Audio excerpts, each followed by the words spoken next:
We will now begin the 10th lecture on 1 Samuel. The title of chapter 25 is The Death of Samuel. Let's look at the main points. First, the death of Samuel, verse 1. Second, David asks Nabal for gifts, verses 2 through 8. Third, Nabal insults David, verses 9 through 11. Fourth, David wants to harm Nabal's household, and Abigail comes with gifts, verses 12 through 22. Fifth, Abigail wisely keeps David from getting revenge, verses 23 through 35.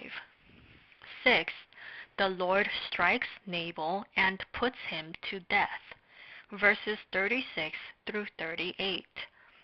Seventh, Abigail becomes David's wife, verses 39 through 44. Read verse 1.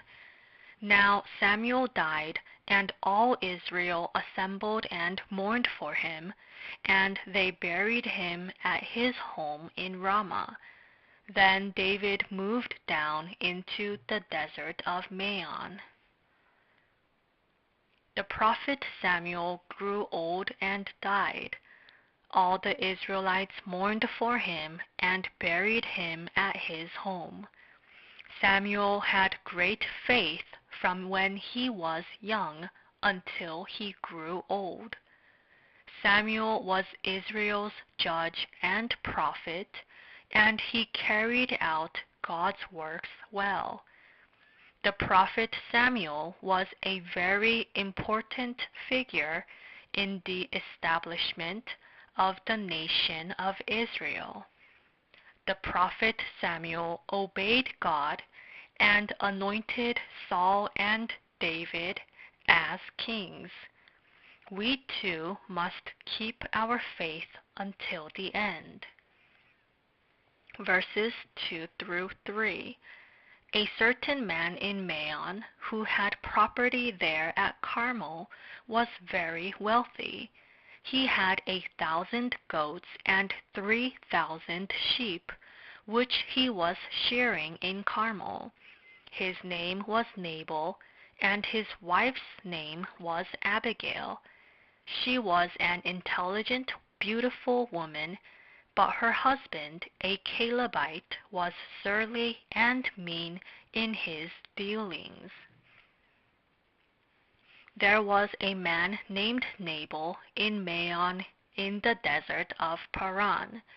He was a shepherd in Carmel. He was very rich.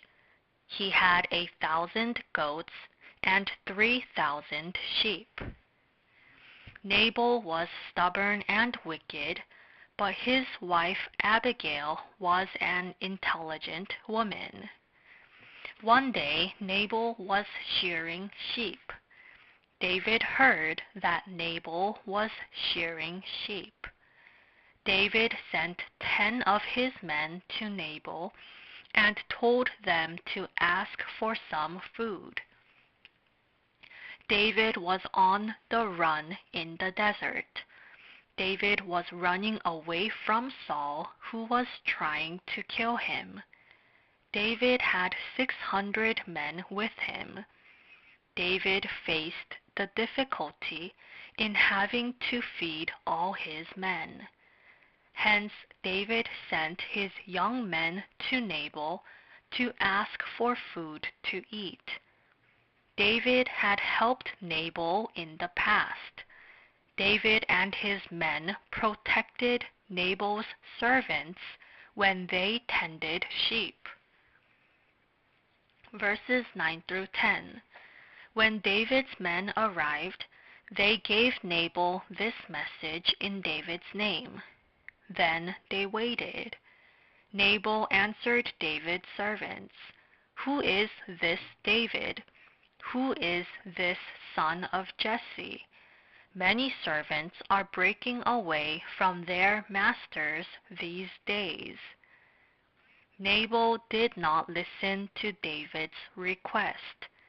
Nabal knew very well who David was. Nabal knew that David defeated Goliath. Nabal also knew that David was one of Saul's men. Nabal knew that David was running away from Saul. Nabal knew what a difficult situation David was in. Yet Nabal disregarded all this and insulted David. Verse 11. Why should I take my bread and water, and the meat I have slaughtered for my shearers, and give it to men coming from who knows where? Nabal said that he couldn't give any of his things to David. Nabal knew that David was the son of Jesse. Nabal was a foolish rich man. Nabal insulted David. God gave Nabal much riches. However, Nabal did not use them to help those who were in need. Nabal used the riches that God gave him for himself and had banquets for himself and lived a debauched life. Verse 36. Nabal was a wicked man. David lived for God in the past, and he was still faithful to God at the time. If Nabal had helped David, he would have done it for God's kingdom. If he helped David, he would have helped God. However, Nabal did not help David. Nabal lived for himself. He was stingy, wicked, and foolish. Verse 12. David's men turned around and went back. When they arrived, they reported every word. David heard that his men returned empty-handed. David became angry. David and his men put on their swords and went to kill Nabal. Verse 14. One of the servants told Nabal's wife Abigail, David sent messengers from the desert to give our master his greetings, but he hurled insults at them. There was a young boy from among Nabal's servants. The servant went and told Nabal's wife Abigail about all these things. David sent his messengers. However, my master Nabal insulted them and sent them away. David's men were good to us and helped us when we tended sheep. David is angry and might come kill us. Verse 18. Abigail lost no time. She took 200 loaves of bread, 2 skins of wine, 5 dressed sheep, 5 seahs of roasted grain, 100 cakes of raisins, and 200 cakes of pressed figs, and loaded them on donkeys. Nabal's servant told Abigail everything that had happened. Nabal's wife Abigail was an intelligent and wise woman. She quickly prepared food. She prepared 5 sheep and 5 seahs of roasted grain. Verse 18. She prepared 100 cakes of raisins and 200 cakes of pressed figs.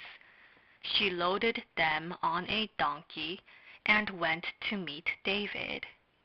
Abigail met David. Verse 23. When Abigail saw David, she quickly got off her donkey and bowed down before David with her face to the ground. Abigail met David and bowed down before him with her face to the ground. In verse 25, Abigail told David to pay no attention to her husband Nabal because he was a wicked and foolish man. Abigail then told David that she did not know that his servants had come to her home. Verse 26.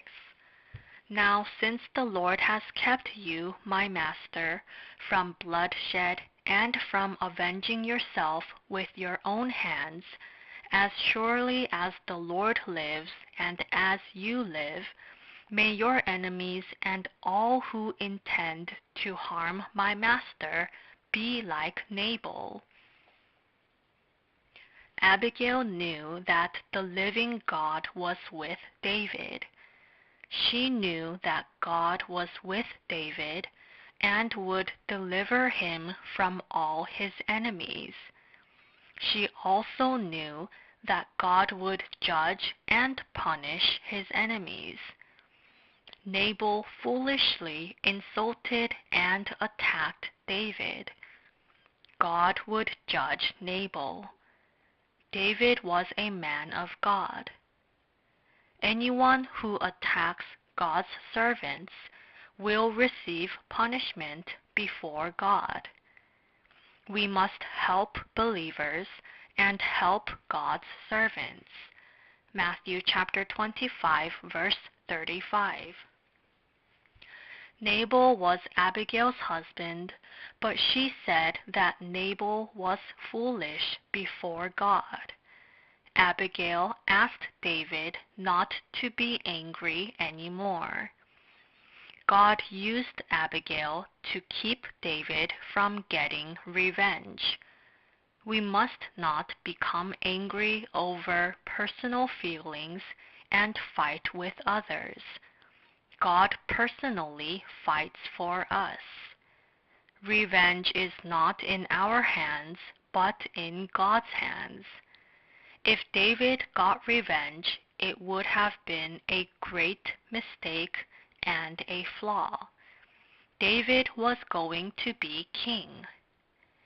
If David killed people because of small things, it would be a great flaw for David.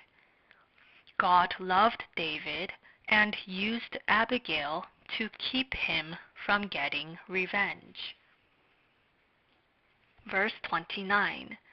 Even though someone is pursuing you to take your life, the life of my master will be bound securely in the bundle of the living by the Lord your God. But the lives of your enemies he will hurl away as from the pocket of a sling. God preserved David's life. God protected David even when his enemies tried to hurt him. God would make David the head of Israel just as he promised. Then God would judge the enemies.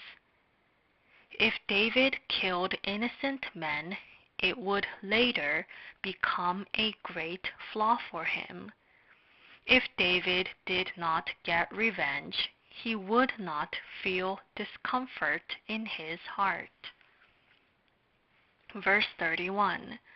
My master will not have on his conscience the staggering burden of needless bloodshed or of having avenged himself. And when the Lord has brought my master success, remember your servant. Abigail humbled herself and persuaded David. David would have made a mistake in his anger if it wasn't for Abigail. No matter how angry we get, we must hold back and seek God's will. Verse 32. David said to Abigail, Praise be to the Lord, the God of Israel, who has sent you today to meet me.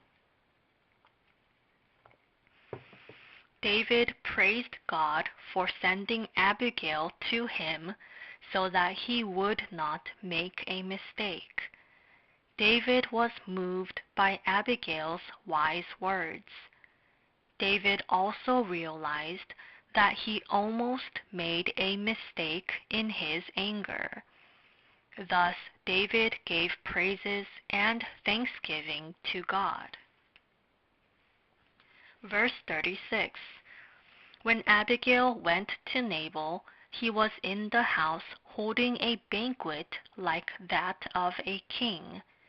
He was in high spirits and very drunk, so she told him nothing until daybreak. Nabal held a banquet like that of a king and led a life of debauchery. Nabal spent money on himself. Abigail did not tell him anything until the next morning. Verse 38. About 10 days later, the Lord struck Nabal, and he died. No matter how powerful or rich one may be, he will die if God strikes him. We must store up treasures for ourselves in heaven. We must use our materials for God. Verse 39. When David heard that Nabal was dead, he said, "Praise be to the Lord, who has upheld my cause against Nabal for treating me with contempt. He has kept his servant from doing wrong, and has brought Nabal's wrongdoing down on his own head." Then David sent word to Abigail, asking her to become his wife. David heard the news that Nabal was dead. David sang praises to God. David gave thanks that God personally avenged him. David gave thanks that God kept him from getting revenge himself. Then David took Abigail as his wife.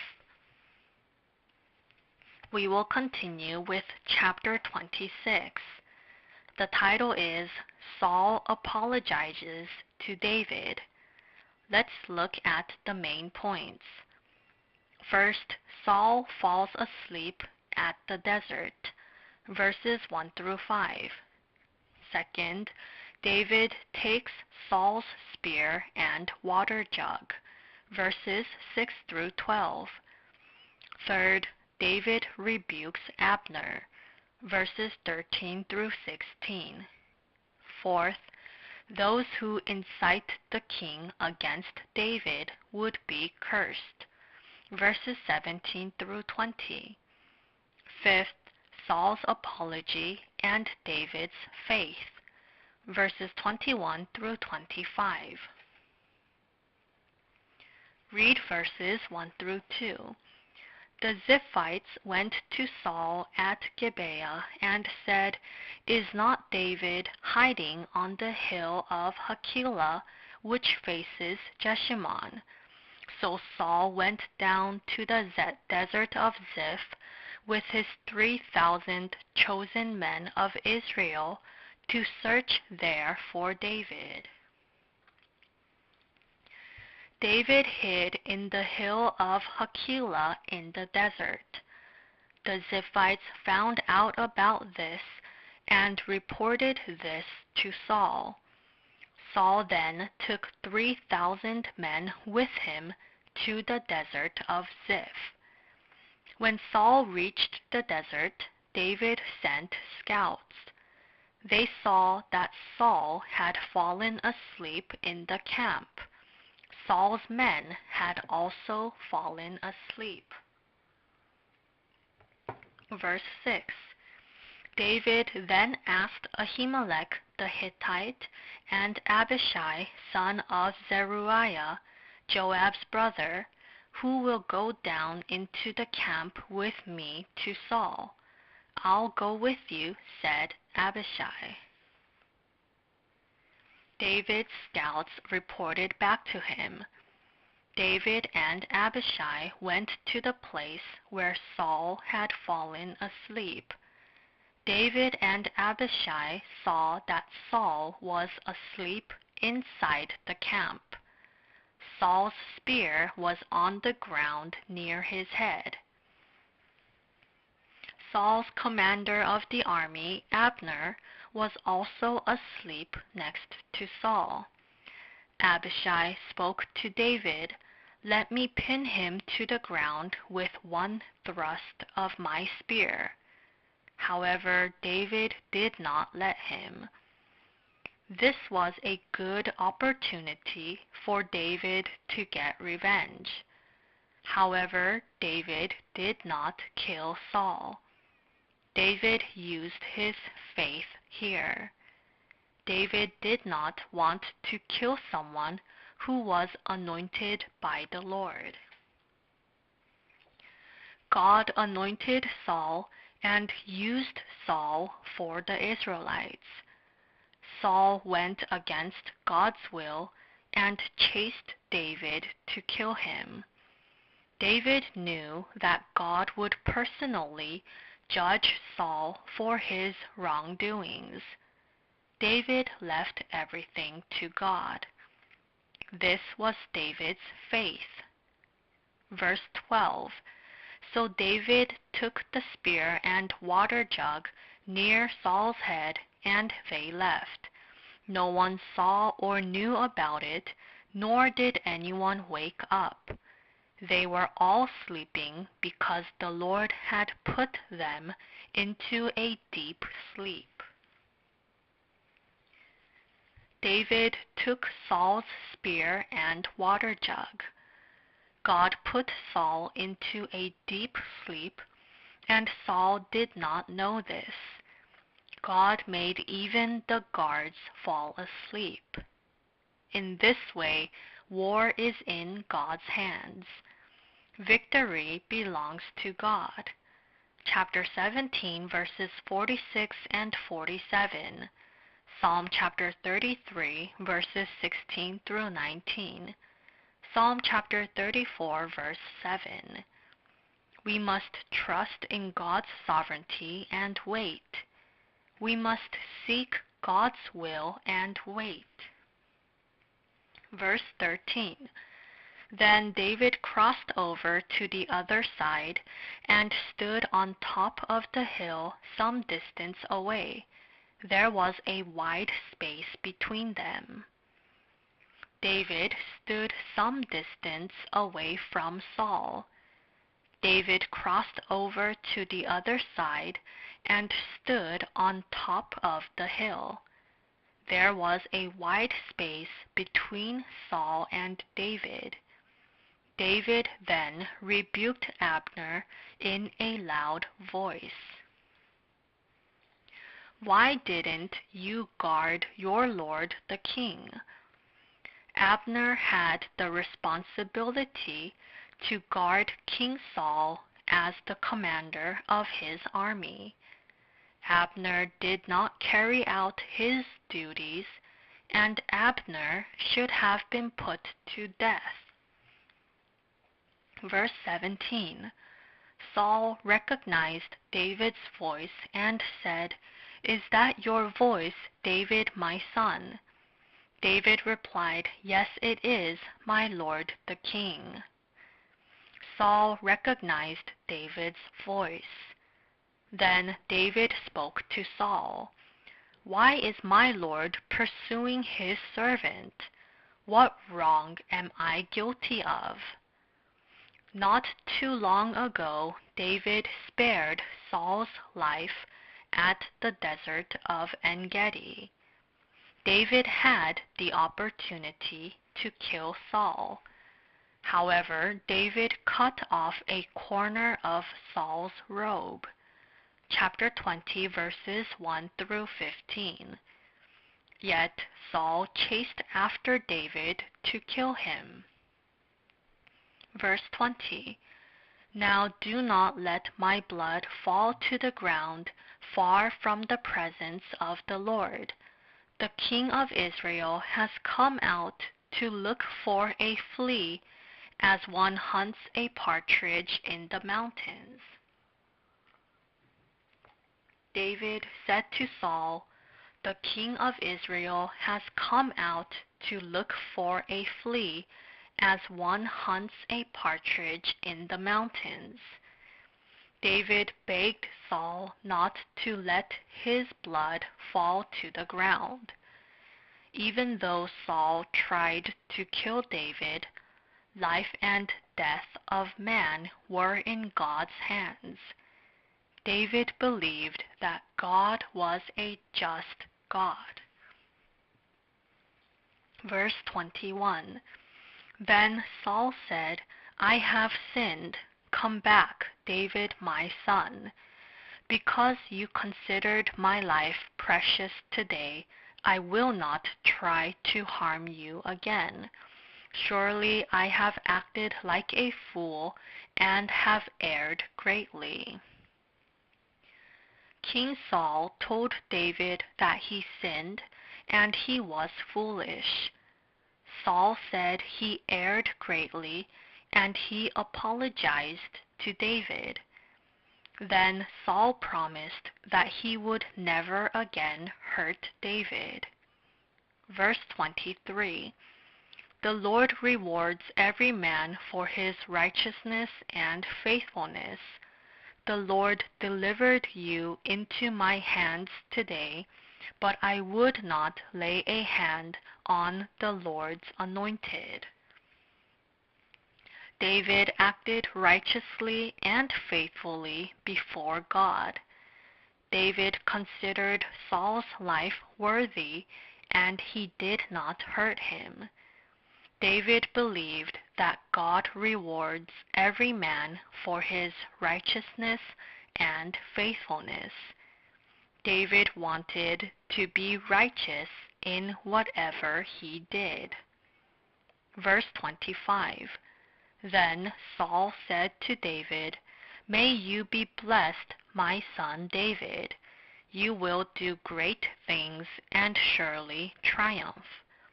So David went on his way, and Saul returned home. Saul blessed David. David was righteous and faithful before his enemy Saul. Saul, his enemy, was moved by David, and Saul blessed David. Romans chapter 12, verse 19. We will continue with 1 Samuel chapter 27. The title is David Goes into Exile in the Philistine Land. Let's look at the main points. First, David goes into exile in the Philistine land, verses 1 through 7. Second, David raids southern Judah, verses 8 through 9. Third, David lives in Philistine territory. Verse 1. But David thought to himself, "One of these days I will be destroyed by the hand of Saul. The best thing I can do is to escape to the land of the Philistines. Then Saul will give up searching for me anywhere in Israel, and I will slip out of his hand." King Saul continued to chase after David to kill him. David thought that he would one day be destroyed by the hand of Saul.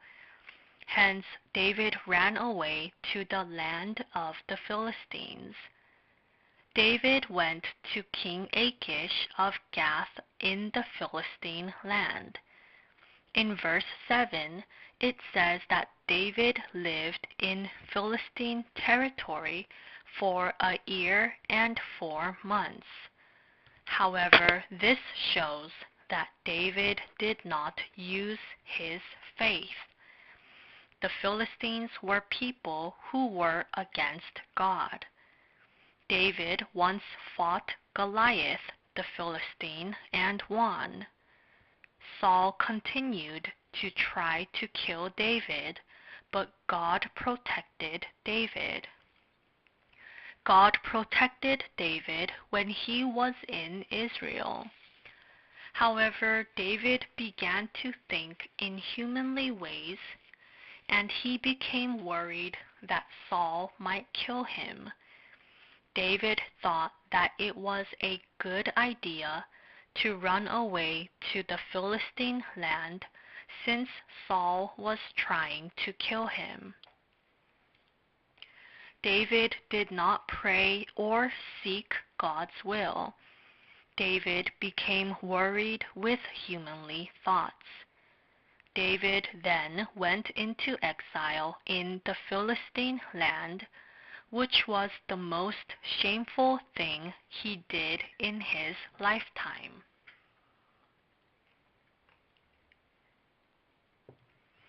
Verse 8. Now David and his men went up and raided the Geshurites, the Girzites, and the Amalekites. From ancient times, these peoples had lived in the land extending to Shur and Egypt. David raided the Geshurites, the Girzites, and the Amalekites. There were many peoples in the southern region of Judah. They were enemies of Israel. Thus David raided them and defeated them. Verse 10. When Achish asked, "Where did you go raiding today?" David would say, "Against the Negev of Judah," or "against the Negev of Jerahmeel," or "against the Negev of the Kenites." David reported to King Achish that he raided the Negev of Judah and the Negev of the Kenites. King Achish was pleased when David reported that he raided the Negev of Judah and the Negev of the Kenites. David had actually lied to Achish by saying he raided Judah and the Kenites when he had actually raided the Amalekites. Achish was pleased because he thought David was on his side. David reported this to gain Achish's trust. David needed to please King Achish because he was in the Philistine land. David lied. Hence, we must not be in places where we should not go. If we go to wrong places, we will fail to use our conscience, and we will become corrupted in faith. Then believers will compromise with lies. We will continue with 1 Samuel chapter 28. The title is Saul and the Medium. Let's look at the main points. First, David accompanies the Philistine army, verses 1 through 2. Second, Samuel's death and the invasion of the Philistine army, verses 3 through 5. Third, Saul seeks a medium, verses 6 through 10. Fourth, Saul asks the medium to call Samuel, verses 11 through 14. Fifth, Saul would be handed over to the Philistines, verses 15 through 19. Sixth, Saul falls to the ground and is tormented, verses 20 through 25. Read verse 1. In those days, the Philistines gathered their forces to fight against Israel. Achish said to David, "You must understand that you and your men will accompany me in the army." The Philistines gathered their forces to fight against Israel. The Philistine king Achish ordered David and his men to accompany him in the army.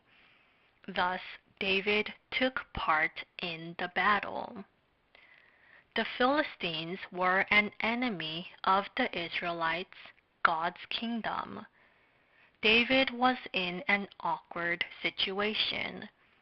David was to join the Philistine army and attack his own nation. David did not have any other choice. David lived in Philistine territory, and he could not disobey King Achish's order. David was in an awkward situation. Basically, David was wrong in going into exile in Philistine territory. David was to be king of Israel, yet David had to attack his own nation, and what was he supposed to do? Verse 3. Now Samuel was dead, and all Israel had mourned for him and buried him in his own town of Ramah.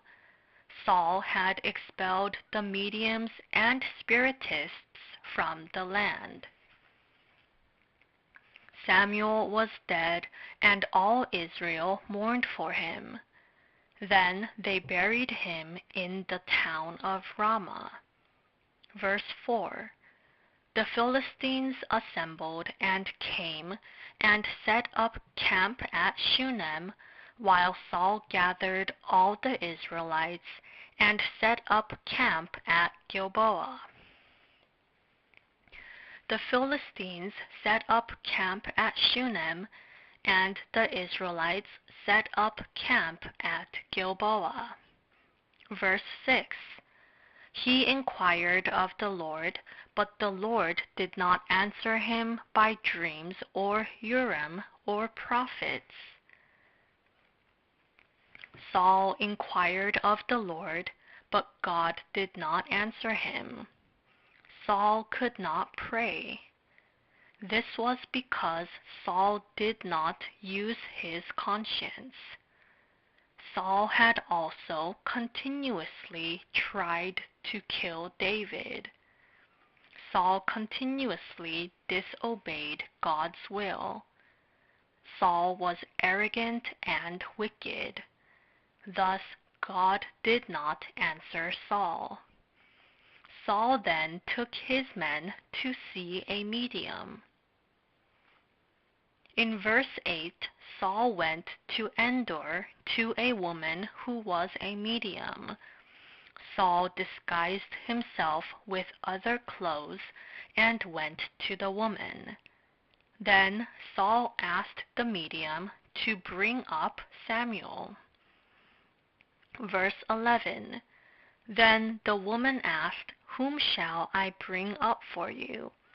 "Bring up Samuel," he said. Saul asked the woman to bring up Samuel. Verse 13. The king said to her, "Don't be afraid. What do you see?" The woman said, "I see a spirit coming up out of the ground." Verse 14. "What does he look like?" he asked. "An old man wearing a robe is coming up," she said. Then Saul knew it was Samuel, and he bowed down and prostrated himself with his face to the ground. It says that an old man had come up. This old man was not Samuel, but was the devil disguised as Samuel. Think about it. Would Samuel listen to a medium and come? Samuel was dead, and the dead cannot return. Samuel was dead and was in heaven. When Jesus returns, the dead believers will resurrect and come back. Those who are in heaven do not return to this earth now. Saul did not know the truth, and he thought that the devil was Samuel. He thought the devil was Samuel, and he bowed down before the devil. Verse 15. Samuel said to Saul, "Why have you disturbed me by bringing me up?" "I am in great distress," Saul said. "The Philistines are fighting against me, and God has turned away from me. He no longer answers me either by prophets or by dreams. So I have called on you to tell me what to do." The devil disguised himself as Samuel and pretended to be him. The devil pretended to be Samuel, and he rebuked Saul like Samuel. The devil was somewhat right in the things he said. The devil knows the future just a little bit. Our God is almighty. The devil knows just a little bit, but is not omniscient. Some mediums used the devil to tell the future. Mediums can guess the future, yet mediums are not omniscient. Therefore, we must not be deceived by mediums and fortune-tellers. Verse 20. Immediately Saul fell full length on the ground, filled with fear because of Samuel's words. His strength was gone, for he had eaten nothing all that day and night. Saul was in danger, and he was afraid and frustrated.